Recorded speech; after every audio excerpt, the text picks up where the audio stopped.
เคเราจะมาลงทะเบียนสอนสร้าง Gmail เพื่อล็อกอินกับโทรศัพท์ใหม่ของเราโอเคกด create เลยแล้วก็ create for myself ใส่ชื่อ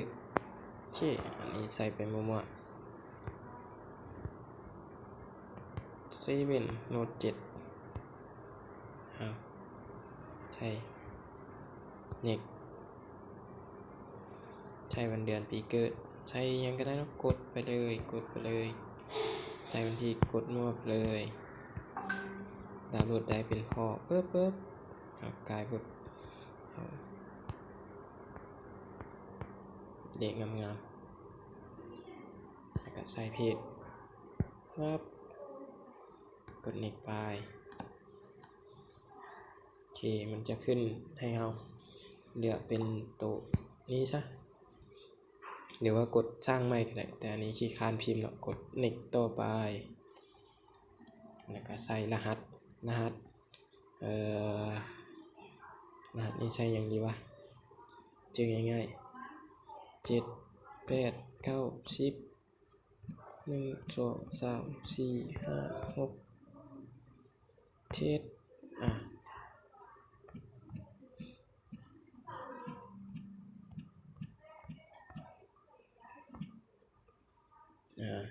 ลองมือซื้อเนาะใส่เองชื่อเองมาฮอดขั้นตอนนี้มันให้ใส่เบอร์โทรแม่นเพื่อกรณีลืมรหัสผ่านหรือว่านั้นเราก็ใส่เบอร์โทรเข้าไปแต่นี่กดบ่อยากใส่เบอร์โทรกดข้ามไปเลยแล้วก็กดอากีแล้วก็เรียบร้อยรหัสก็ลืมเองชื่อเอง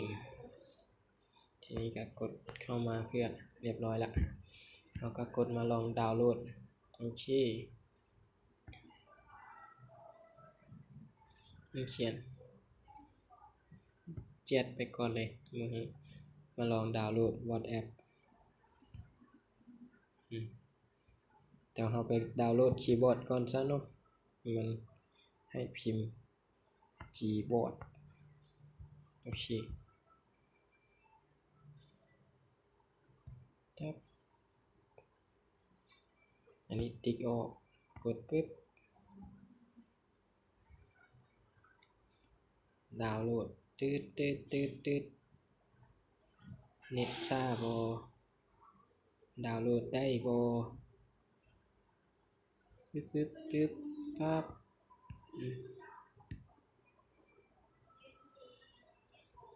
เกิดยังขึ้น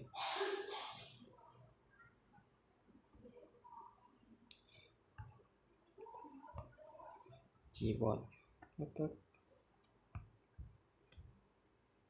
มันกำลังดาวน์โหลดอยู่ถ้าอินเทอร์เน็ตความไวสปีดหอยทากปื๊ดเรียบร้อยโอเค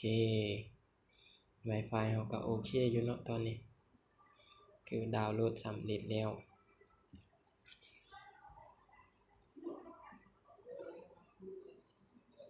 โอเค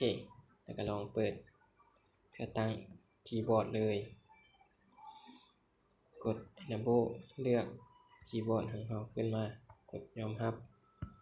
กดไปต่อเลือกเอา Gboard กดต่อยอมรับกดปึ๊บแล้วก็ไปเลือกภาษา